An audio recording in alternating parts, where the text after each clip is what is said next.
Hello students, NCERT गणित कक्षा 9वीं में आप सभी का स्वागत है।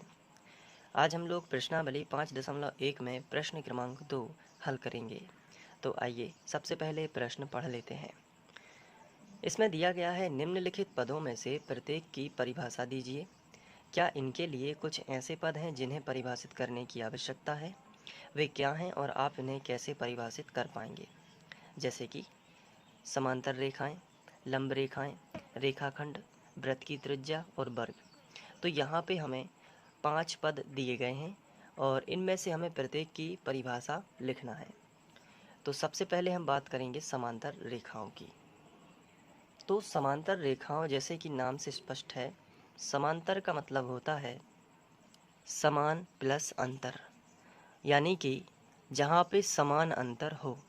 जैसे कि हमने कोई एल रेखा ली और इसी के नीचे हमने एक रेखा और एम ली, तो हम देखते हैं कि दोनों रेखाओं को इस तरीके से बनाया गया है कि इनके बीच की दूरी हर जगह समान हो।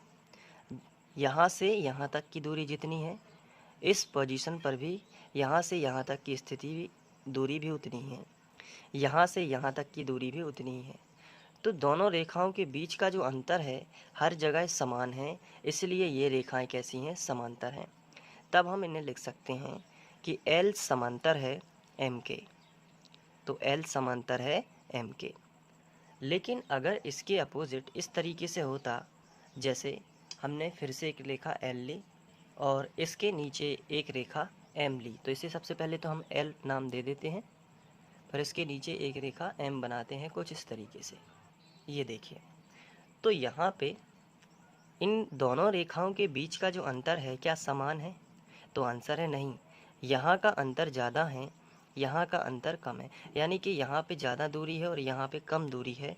तो ये रेखाएं यदि हम आगे बढ़ा दें तो क्या होगा? इसको आगे की ओर बढ़ा दिया जाए और इसको सीधा आगे की ओर बढ़ाते जाएं, तो ये किसी पॉइंट पर जाकर प्रतिच्छेद हो जाएंगी, यानी कि एक दूसरे को काट देंगी। लेकिन ये रेखाएं कितना भी आगे की ओर बढ़ाते जाएं, ये कभी भी एक दूसरे को प्रतिच्छेद नहीं करेंगी। तो समांतर रेखाएं एक दूसरे को कभी प्रतिच्छेद नहीं करती हैं। समांतर रेखाएं कभी भी एक दूसरे को प्रतिच्छेद नहीं करती हैं। ये कैसी रेखाएं हैं? असमांतर। इस पोजीशन में हम मैथमेटिक्स की भाषा में लिख सकते हैं कि L समांतर है M के। जो L रेखा है वो M के समांतर है। ये जो चिन्ह आपको दिख रहा है ये समांतर का चिन्ह है। जबकि इस कंडीशन में हम क्या लिख सकते हैं? L समांतर नहीं है M के। तो ये हो जाएंगी समांतर रेखाएं। तो अब इनकी डेफिनेशन क्या है इसको देख लेते हैं।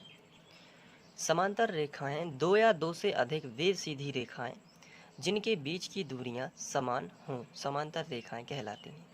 तो जिनके बीच की दूरियां कैसी हों? समान हो। अब ये दो हो सकती हैं या दो से अधिक भी हो सकती हैं। कहने का मतलब ये है, जैसे हमने यहाँ पर दो रेखाएं बनाई तो हम एक रेखा और खींच सकते हैं, तो ये भी समांतर होगी।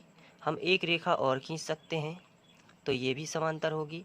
हम एक रेखा और खींच सकते हैं, तो ये सभी रेखाएं एक दूसरे के कैसे हैं? समांतर हैं।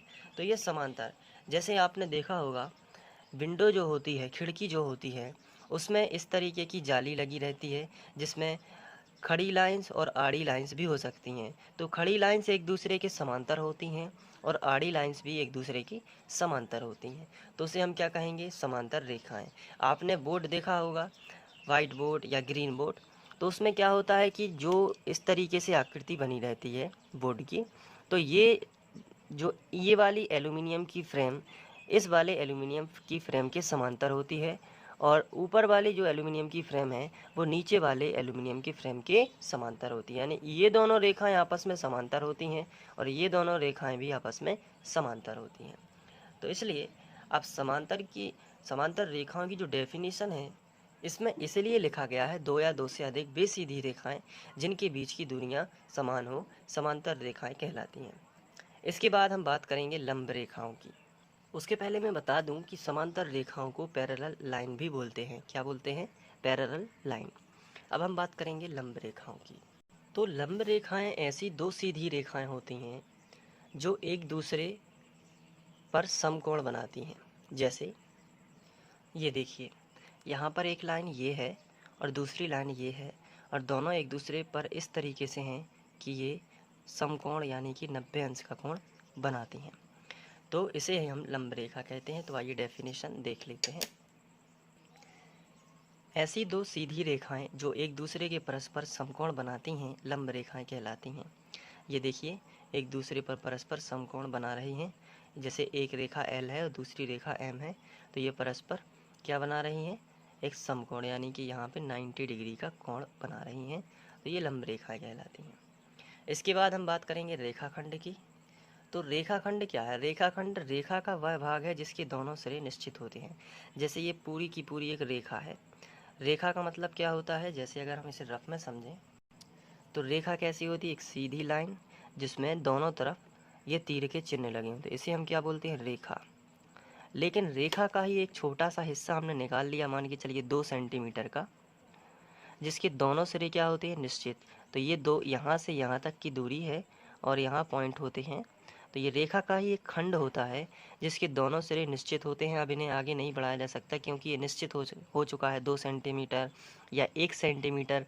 तो उसी रेखा का एक छोटा सा टुकड़ा रेखाखंड कहलाता है। तो देखिए यहाँ पे लिखा है रेखाखंड रेखा का वह भाग होता है जिसके दोनों सिरे क्या होते हैं? निश्चित। अभी रेखा बस है, यदि रेखा बस है, इसके दोनों सिरे कैसे होंगे? इसके दोनों सिरे अनिश्चित होंगे। यानी तीर का चिन्ह क्या बताता है कि इनके दोनों सिरे कैसे हैं? अनिश्चित हैं। जबकि उसका छोटा सा एक टुकड़ा हमने निकाल लिया, तो वो रेखा का ही खंड है। वो हो सकता है 1 सेंटीमीटर का हो सकता है 2 सेंटीमीटर का हो। अगर ये 2 सेंटीमीटर का है तो इसको हम आगे एक्सटेंड नहीं कर सकते क्योंकि 2 का 2 ही रहेगा, इसलिए रेखाखंड रेखा का ही एक हिस्सा है। तो ये हो गया यहाँ पे रेखाखंड। अब हम बात करेंगे वृत्त की त्रिज्या की। तो वृत्त की त्रिज्या क्या है? वृत्त, किसी वृत्त के केंद्र से उसकी परिधि तक की दूरी वृत्त की त्रिज्या कहलाती है। ये पूरा वृत्त है आपके सामने, ये वृत्त का केंद्र है, और ये जो आपको लाइन दिख रही है ये है क्या है? वृत्त की परिधि। क्या है ये? परिधि। तो वृत्त के केंद्र से परिधि तक की जो दूरी है, और दूरी जितनी ये लाइन है यहाँ से लेकर यहाँ तक, यही क्या है? यही त्रिज्या है। तो सीधी सी चित्र देखकर आप इसे याद कर सकते हैं कि वृत्त के केंद्र से परिधि तक की दूरी वृत्त की त्रिज्या कहलाती है। इसके बाद बात करेंगे हम वर्ग की। तो वर्ग क्या है? चार भुजाओं की जो समान है बिल्कुल, जितनी, जैसे 4 सेंटीमीटर अगर ये है तो 4 सेंटीमीटर यही रहेगी, 4 सेंटीमीटर ये भी रहेगी, और नीचे भी 4 सेंटीमीटर रहेगी। तो 4-4 सेंटीमीटर हैं तो समान भुजाएं हैं, लेकिन इनका प्रत्येक कोण कितना होगा? प्रत्येक कॉर्नर पर 90 अंश का कोण होगा। तो उसे हम क्या कहेंगे? वर्ग कहेंगे। तो वर्ग क्या है? 4 भुजाओं की, 4 समान भुजाओं से घिरी बंद आकृति। ये चारों जगह से कैसी है? बंद है, जिसका प्रत्येक अंतः कोण 90 अंश का होगा। अंदर का जो कोण है वो 90 अंश का होगा। तो इसे हम क्या कहेंगे? वर्ग। तो ये बेसिक सी परिभाषाएं हैं जिन्हें आप पिछली कक्षाओं में भी पढ़ चुके हैं, तो इनमें कोई कठिन बात तो है नहीं। अब इसके बाद हम लोग आगे बढ़ेंगे। Thank you.